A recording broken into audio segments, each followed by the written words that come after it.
We are live. You already know who it is. My name is Mike Kyle, aka the Fantasy Vulture. I have over a decade worth of fantasy football experience and have continuously competed for fantasy championships over the course of the past 6 seasons. Let's make it 7 in 2020. But enough of me. I'm here for you on today's episode of the FB Show. This is it. This is the final episode of our All-32 NFL team preview series where we take a look at every NFL team through the lens of fantasy football. And we are rounding out the series with the newest member of the NFL, the Las Vegas Raiders, moving over from Oakland to Vegas this offseason. This has been in the works for quite a while. They have a beautiful stadium there in the Valley. But let's just jump right into it. But before we get started, a few quick things from you. First off, smash that subscribe button, power running back style, like Derrick Henry up the middle. Also hit that like button down below like an open receiver downfield, Patrick Mahomes style. And last but not least, if you are listening to the podcast, if you can leave a review, that would be greatly appreciated. You can also follow me on all social media platforms at FFVulture. That's Instagram, TikTok, and Twitter. A lot of exciting content going on over there. But before we dive into the Raiders, there is some bit of news that we have to talk about. The one thing that I really need to start doing, I think just going forward, especially throughout this season, is I need to start covering news, because I can record a video, but things can drastically change after the fact. I talked about this a little bit. I forget what team it happened to, but there was a team this offseason where I recorded a video. I think it might have been the Buccaneers. I recorded a video talking about Ronald Jones and Keyshawn Vaughn, and then a few weeks later, it was officially announced that Keyshawn Vaughn was dead from this season. So I have to be able to find a way to update my takes, update my analysis, and just kind of give that play-by-play feature. So one of the reasons why I'm wearing this jersey, which brings me a lot of pain today, is the Jacksonville Jaguars out of fucking nowhere waived Leonard Fournette. Now, this was something that a lot of people say they saw coming. And while yes, that may be true, because there's been a lot of talk about how the Jags don't like Fournette for whatever reason, and it's a long-standing toxic relationship. The fact of the matter was they showed no indication of moving on from him. They didn't draft a running back in the draft. They didn't bring anybody in. And so there was no real reason to believe that Leonard Fournette would actually be moved. And here we are, 13, 14 days before the season starts, and all of a sudden, Fournette's just gone. I talked about Fournette in my Jags preview as saying that he was a guy that I absolutely loved because he was going to get 250 carries. He was going to catch the ball, even though they did bring in Chris Thompson, so I thought his reception ceiling and floor were going to be lower just a little bit, but he was still going to be a guy who was not going to come off the field by and large. So he's just gone. Boom. As far as where I would end up drafting Fournette, he's currently unsigned. Some teams that I think could make a run for him. My favorite spot is New England. Number 2 is the Bucks. That was the name that me and my friends kind of threw around. We also considered the Dolphins if they do or don't like Jordan Howard, depending on that situation breaks out. That's the thing. Leonard Fournette is such a what's the word I'm looking for? He's such a polarizing player. Depending on who you ask, some people really like him, some people don't. Obviously, I have his jersey on. Leonard Fournette is one of my favorite players. All things considered, when I was a Jags fan, my big thing was Jags running backs just are my favorite. Fred Taylor, Maurice Jones-Drew is my favorite player of all time. And then I really felt like Fournette was going to be the next one to hold that title. And unfortunately, things just didn't work out. But whenever Leonard Fournette has been on the field, he's been excellent for fantasy purposes. Despite the fact last year that he barely fell into the end zone, he still put up really great numbers, all things considered. So, as of right now, where would I draft Leonard Fournette? Because previously, I would draft him in that 3rd or 4th round if I needed to reach for him in the 3rd, but definitely comfortable taking him in the 4th. I felt like he was being really disrespected there. As of right now, it's tough to say. It is dependent upon landing spot to me. But once you get to that point where you're looking, and if he falls, that 9th, 10th, 11th round in your draft, I'm pretty sure that's where I'm comfortable pulling the trigger, because you'll already have your starting core set, and then you really are just adding depth pieces. And if you can get Leonard Fournette as your 4th running back in this draft, and you're just able to kind of wait it out, you're not obviously relying on him week in and week out when he's not playing and he doesn't have a team, I think he can be a really interesting piece, because he's just going to be someone that slides. So I'm still in on Leonard Fournette. As soon as that news broke, I immediately got into phone calls with the person who owns Leonard Fournette in my Dynasty League. And I ended up trading Kerryon Johnson for Leonard Fournette and $20 worth of fab.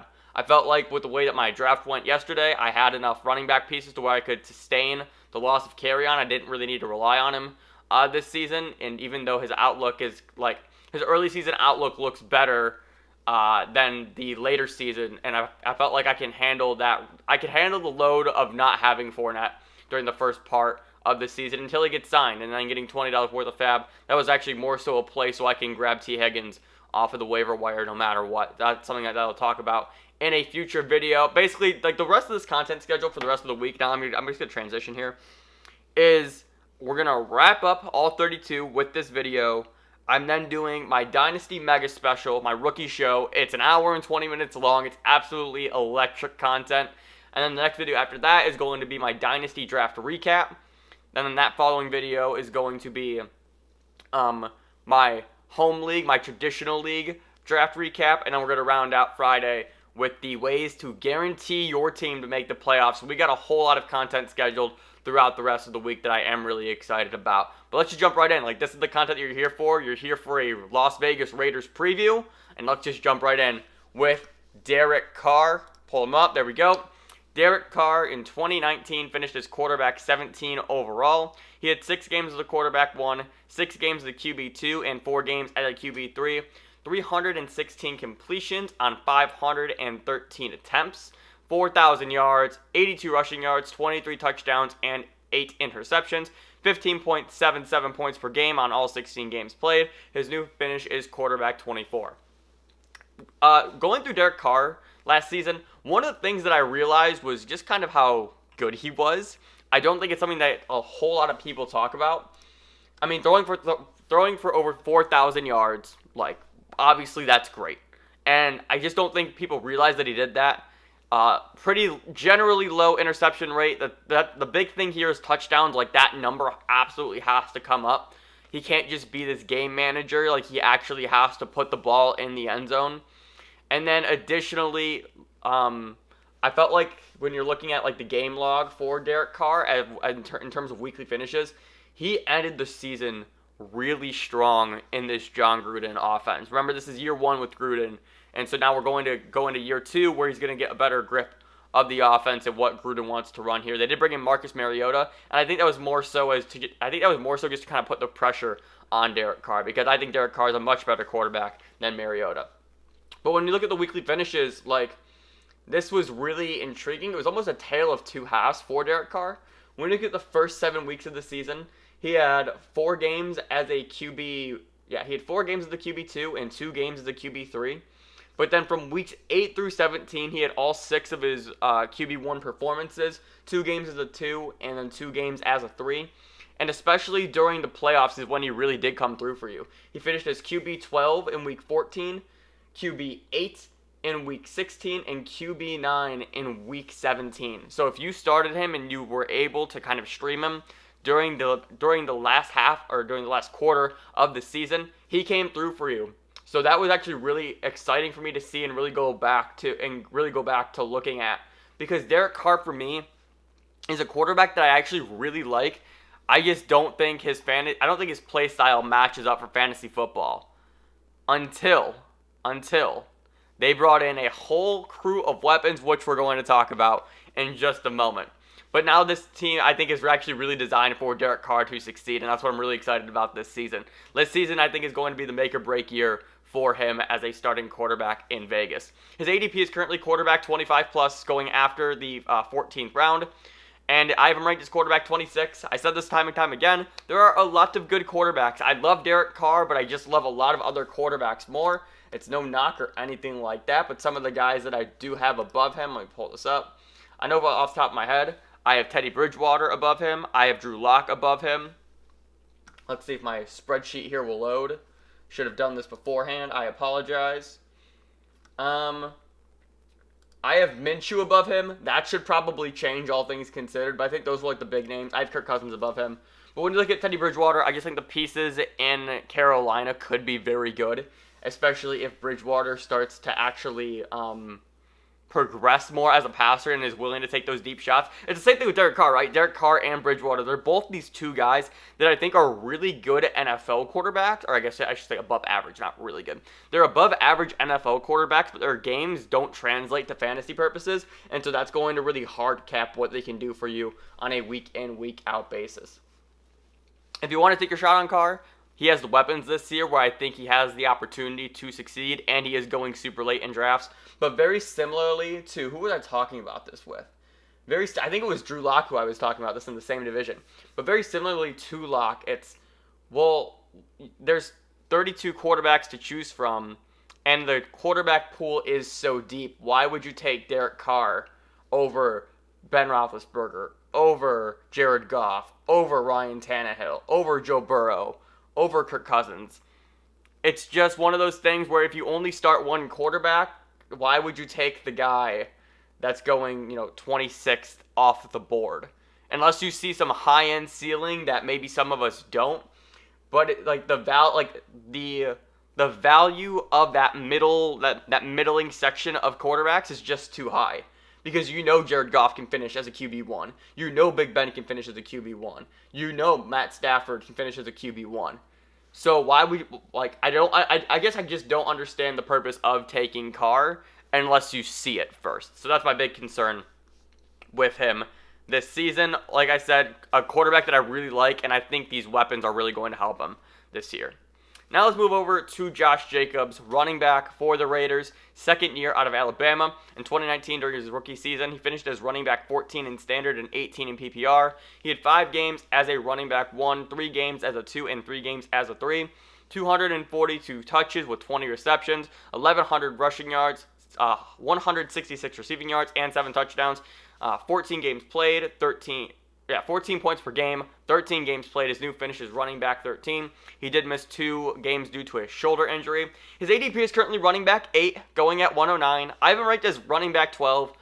Josh Jacobs, when he was on the field last year, he was really productive for your team. But ultimately, I kind of want to take when I'm going running back early, and I am the guy who does go running back early, I want guaranteed production. And what I mean when I say that is I also want a guy where I know what I'm getting. With Josh Jacobs, yes, it looks like I'm going to get 250 carries, 1,100 rushing. So you're looking at the stat line now, right? But I guess for me, while Josh Jacobs was great last season, I personally would like to know, I want the guy who has done it before. Who has done it consistently before. So Aaron Jones, a guy who's done it before. Derrick Henry, a guy who's done it before. Todd Gurley, a guy who's done it before. Joe Mixon, a guy who's done it before. So I would rather take my shot on those players than Josh Jacobs because I don't want to potentially tank my first or second round pick on the turn. That's not saying Josh Jacobs is bad by any means, but I know what I'm getting week in and week out from some of these other guys, and I just don't fully see it with Josh Jacobs yet.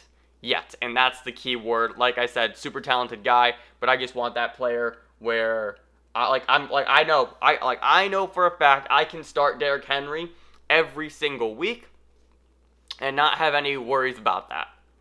Compared to Josh Jacobs, where it's just what does his offense look like, right? You just have a few other question marks with Josh Jacobs compared to some other running backs.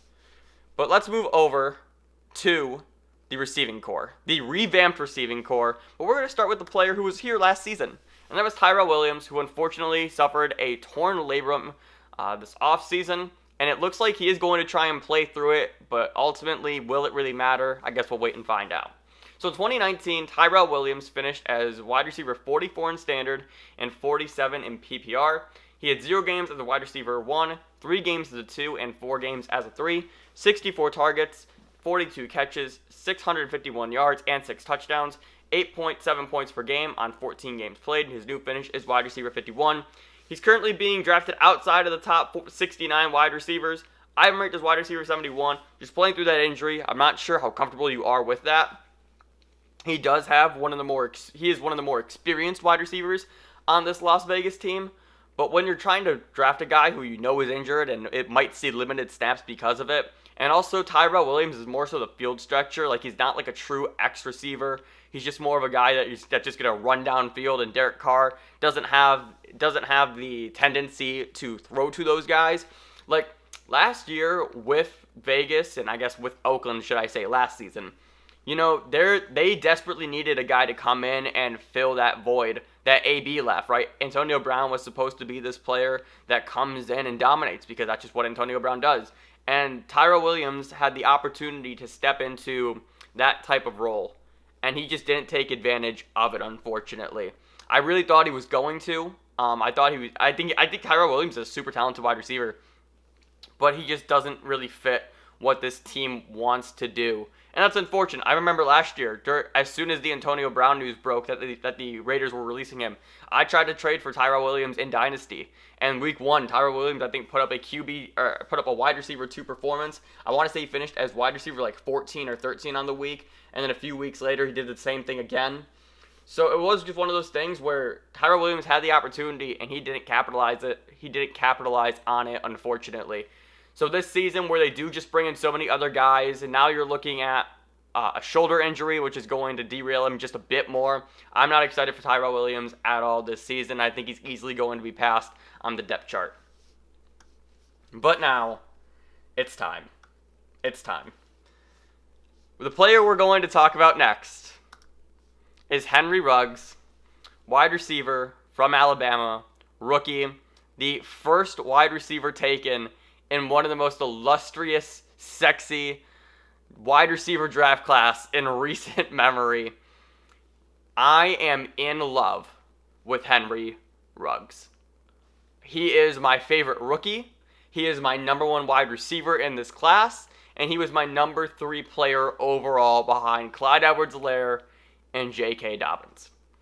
Henry Ruggs in 2019, now these numbers might not impress you, I don't know. 53 targets, 40 catches. That's pretty good, I'd say. 746 yards and 7 touchdowns. His player comparison is Tyreek Hill. He's 5'11", 188, and runs a 4.27. You've heard the hype about Henry Ruggs, and maybe you've been a little bit scared because you're scared of Derek Carr and you're scared of what this Raiders offense can be.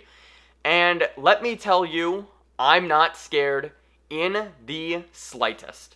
When I was watching Henry Ruggs tape and when I was doing my rookie scouting for my dynasty draft and just kind of for this season, I fell in love. I legitimately fell in love with this kid.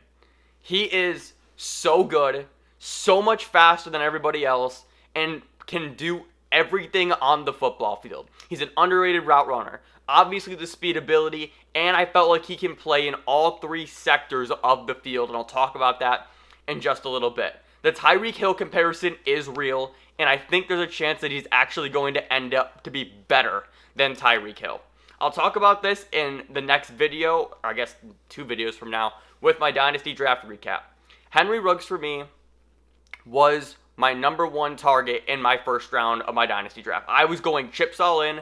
I traded up twice to move up in the first round in order to increase my increase my chances of drafting him. My entire offseason since May has been built around Henry Ruggs. And unfortunately, because of some stupid circumstance where I added a new co-owner to the league 3 days before our draft, Ruggs went 6 overall where I had the 8th pick. So what did I actually do for Henry Ruggs? I traded Justin Jefferson, who I took with my 8th pick, and my next year's first round draft pick in order to get Henry Ruggs on my team. And the thing that you also have to remember is I did trade Tyreek Hill in Dynasty last season. I traded Tyreek Hill for Juju Smith-Schuster, DK Metcalf, and a 2020 second round draft pick. That pick ended up becoming Keyshawn Vaughn. And so having the ability for me to trade Tyreek Hill, get 2 assets back in return, 3 including Juju, but that's like a net score of +2, and then drafting the next Tyreek Hill in the following draft, like that felt like a too good of an idea to pass up on. So this is what I want to pull back up. We're going to talk about Derek Carr.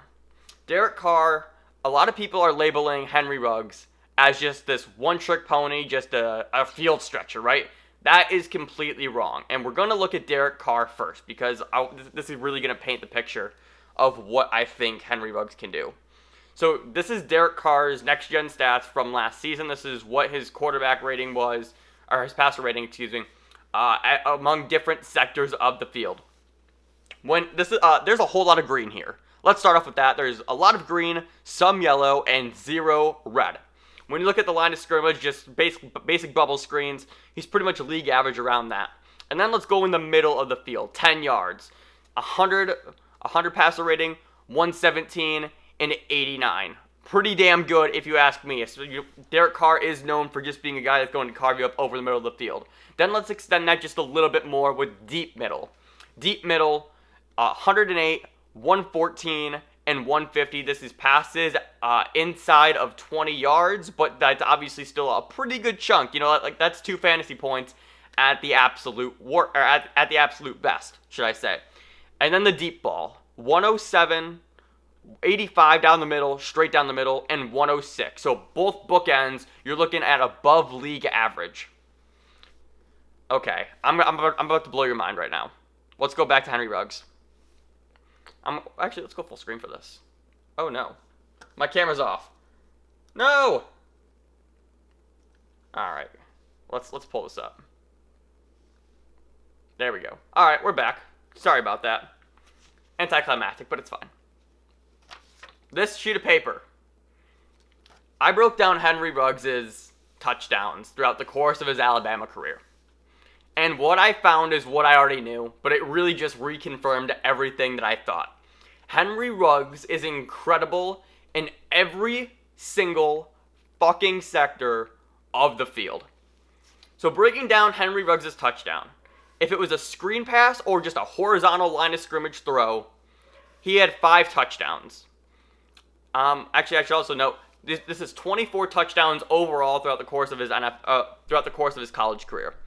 So screen passes, 5 touchdowns, 21% of his total touchdowns came from screen passes. Slants, fewer than 10 yards, 7 touchdowns, 29% of his total production. Middle of the field, 11 to 20 yards, 7 touchdowns, 29% of his touchdowns in college. And deep, 20-yard plus touchdowns, 21%.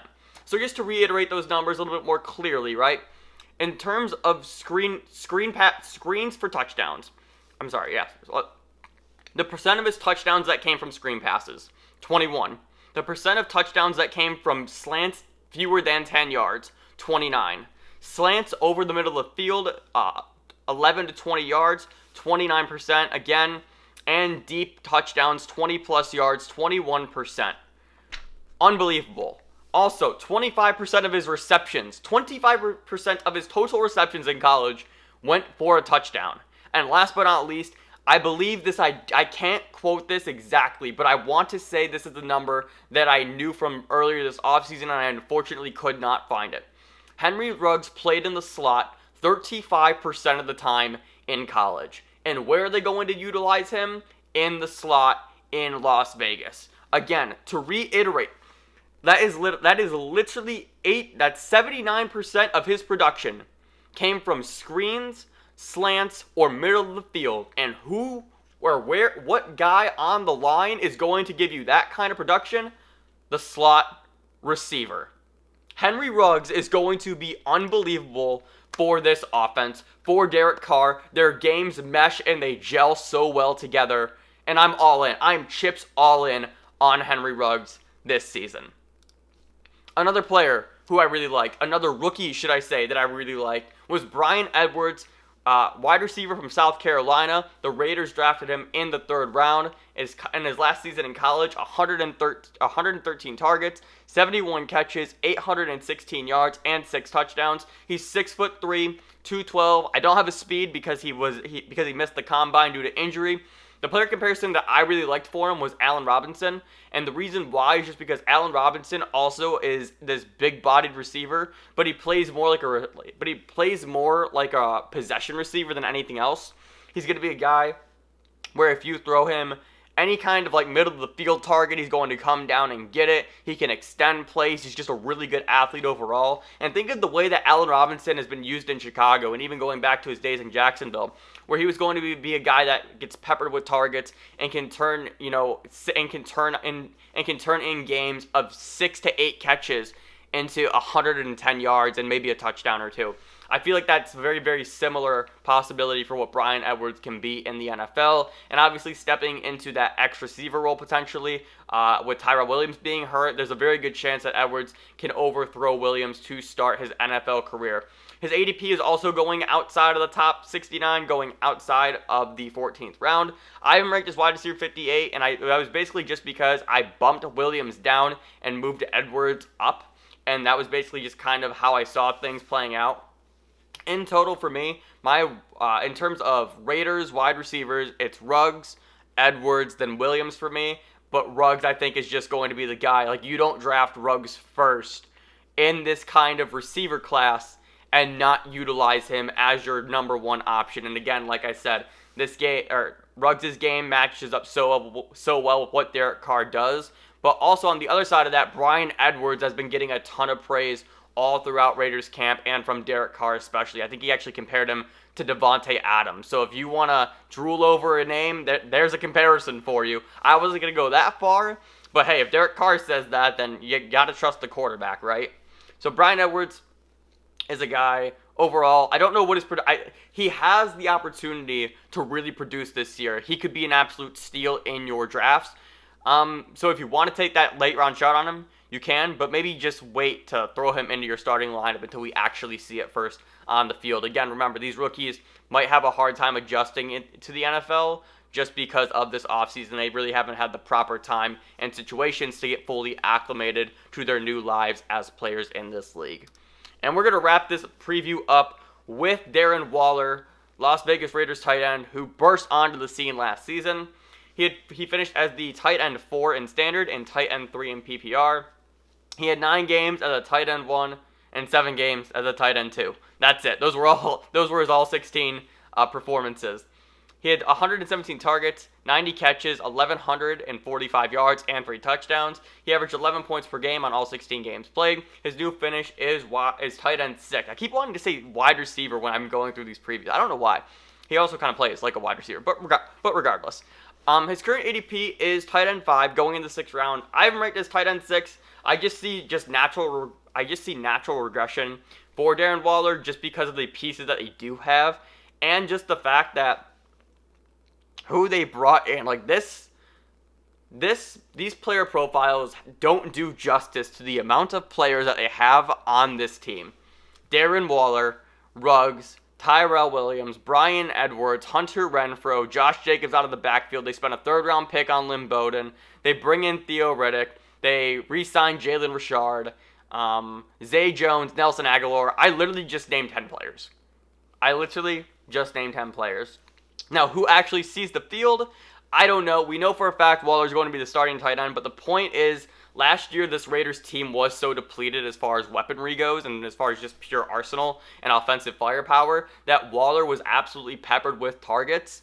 And I don't know how much that's actually going to happen this season. So if that target, I fully expect that target number to go down. I assume he'll probably get 100 targets, but probably closer to 90 or so. But there is that chance, obviously, that Derek Carr just falls in love with Waller all over again, and we're going to see Waller perform. But I really just feel like his success last year was just due in part to the fact that they had such limited weapons. It reminds me a lot of Zach Ertz in Philadelphia, where Ertz just consistently and routinely puts up giant target totals simply because all of their wide receivers are hurt constantly.